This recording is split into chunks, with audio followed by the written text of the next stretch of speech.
Assalamualaikum warahmatullahi wabarakatuh. Perkenalkan, kami dari kelompok 1 yang akan mempresentasikan tentang sejarah dan budaya Islam semasa dinasti Umayyah di Timur. Dipersilahkan untuk pemateri 1. Oke, terima kasih kepada moderator. Di sini saya akan membahas tentang pertumbuhan dinasti Umayyah di Timur. Oke, baik teman-teman. Dinasti Umayyah adalah dinasti Islam pertama setelah masa Khulafaur Rasyidin. Pusat pemerintahan mereka berada di Damaskus. Nah, di sini saya akan menyebutkan dan penjelasan sedikit tentang faktor-faktor utamanya. Yang satu, pada awal keberhasilan Islam saat itu. Setelah wafatnya Nabi Muhammad SAW, Islam berkembang pusat di bawah Khulafaur Rasyidin yang menaklukkan wilayah Persia, Mesir, dan lain-lain. Juga menyediakan landasan bagi dinasti Umayyah untuk memperluas pengaruh mereka lebih jauh ke timur.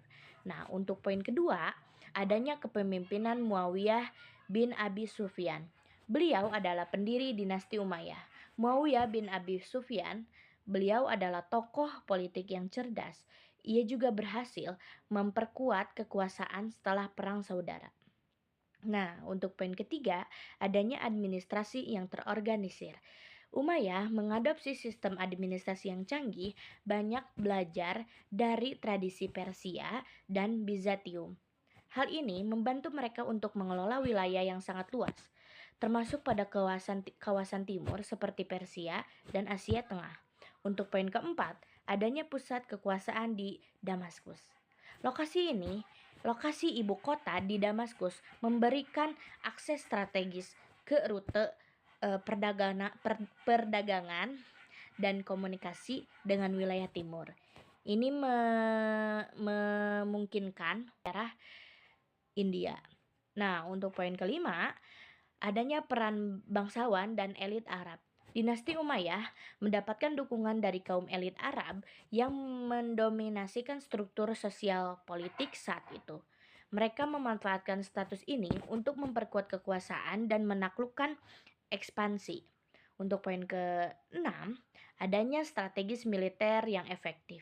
Dinasti Umayyah dikenal memiliki militer yang sangat tangguh dan terorganisir, termasuk pasukan berkuda yang handal. Pada waktu itu, terjadi penaklukan di timur seperti ke Khurasan dan Buhara dilakukan dengan kekuatan militer yang sangat kuat.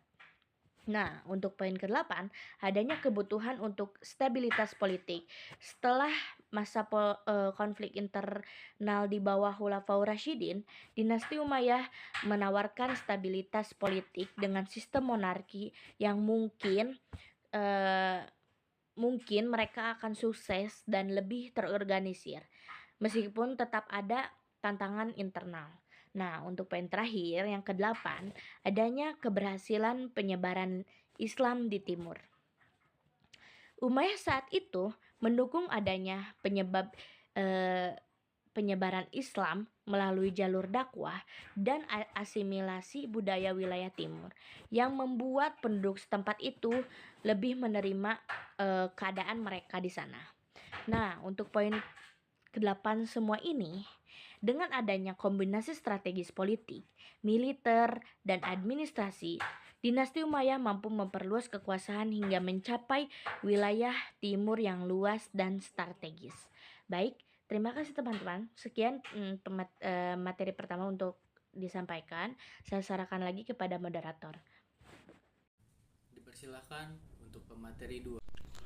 Terima kasih kepada moderator yang telah mempersilahkan saya untuk bisa sedikit menjelaskan tentang perkembangan dinasti Umayyah di timur. Dinasti Umayyah yang memerintah dari tahun 661 hingga 750 Masehi memainkan peran penting dalam perkembangan politik, ekonomi, dan budaya, termasuk di wilayah timur. Mereka dinasti Umayyah memperluas wilayah hingga ke timur, meliputi Khurasan, Transoxiana, dan Sind atau sekarang disebut Pakistan. Di bawah Khalifah Abdul Malik bin Marwan dan Al-Walid I, pasukan Umayyah berhasil melakukan kota-kota seperti Samarkand, Bukhara, dan Baikh. Wilayah ini menjadi pusat penting dalam jaringan perdagangan dan budaya Islam. Dinasti Umayyah juga memperlakukan sistem pemerintahan yang lebih terorganisir dengan mengadopsi struktur administrasi dari Persia juga Bizantium. Khalifah Abdul Malik bin Marwan misalnya menjadikan bahasa Arab sebagai bahasa resmi administrasi pada tahun 704 Masehi, menggantikan bahasa Yunani dan Persia. Ini memperkuat identitas Islam di kawasan yang dikuasai oleh dinasti Umayyah.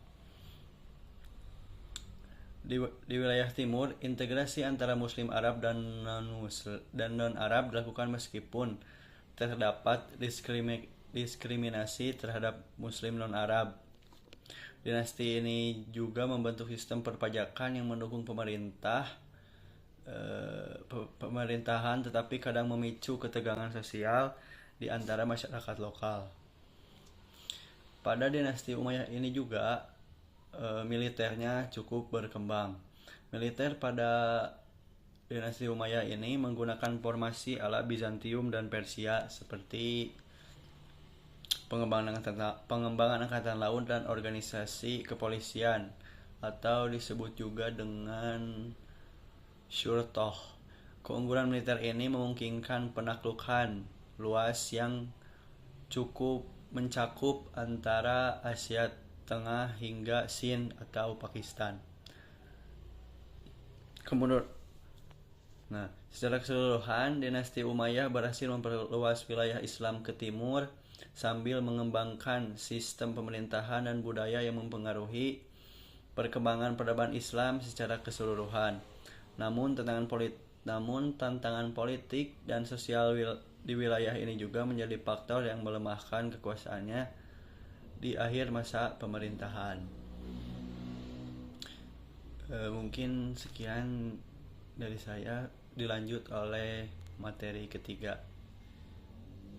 Dipersilakan untuk pemateri 3. Baik, di sini saya akan menjelaskan materi yang ketiga, yaitu tentang kemunduran semasa dinasti Umayyah di timur. Kemunduran ini terjadi pada tahun 661 sampai 750 Masehi. Yang akan saya jelaskan dengan beberapa faktor utama yang menyebabkan kemunduran ini, yaitu yang pertama, ada kekuasaan yang sentralistik. Dinasti Umayyah menerapkan sistem pemerintahan yang sangat terpusat, di mana kekuasaan lebih difokuskan pada khalifah dan keluarga kerajaan. Hal ini menyebabkan ketegangan antara elit Arab dan masyarakat non-Arab atau Mawah yang merasa terpinggirkan. Yang kedua, ada konflik sosial dan politik. Ketegangan ini antara kaum Arab dan non-Arab, serta perselisihan antara kelompok politik seperti kelompok pendukung Ali yang membentuk Syiah, ini menyebabkan instabilitas. Perselisihan ini juga mengarah pada pemberontakan dan ketidakpuasan rakyat terhadap pemerintah Umayyah. Yang ketiga, ada ekspansi yang terlalu luas. Dinasti Umayyah ini melakukan ekspansi besar-besaran yang menyebabkan pemerintah semakin sulit untuk mengontrol wilayah yang sangat luas. Hal ini menyebabkan dan menguras sumber daya dan menyebabkan ketidakstabilan. Yang keempat, ada kebudayaan dan peradaban yang tidak merata. Meskipun ada perkembangan dalam bidang seni dan ilmu pengetahuan seperti dalam arsitektur dan sastra, kemajuan ini juga lebih terasa di pusatkan kekuasaan dan kurang merata di wilayah-wilayah perbatasan. Ini berujung pada penurunan dalam perkembangan kebudayaan yang lebih luas. Dan yang terakhir itu ada pembubaran dan kejatuhan. Ketegangan internal dan pemberontakan besar seperti Pemberontakan Abu Muslim di Persia akhirnya melemahkan dinasti Umayyah. Pada tahun 750 Masehi, dinasti Umayyah digantikan oleh dinasti Abbasiyah setelah kekalahan dalam pertempuran Zab. Terima kasih. Segitu saja dari saya. Yang selanjutnya adalah kesimpulan. Dinasti Umayyah berkuasa pada 611 Masehi hingga 705 Masehi, didirikan oleh Muawiyah bin Abu Sufyan setelah perjanjian damai dengan Hasan putra Ali bin Abi Thalib. Muawiyah, sebelumnya gubernur Syria, memindahkan ibu kota Damaskus, mengubah sistem pemerintahan menjadi sistem monarki. Dinasti ini dikenal perluasan wilayah Islam, merubah administrasi menjadi Khulafaur Rasyidin. Baik, mungkin segitu saja dari kelompok kami. Mohon maaf jika ada kata yang tidak sempurna. Wassalamualaikum warahmatullahi wabarakatuh.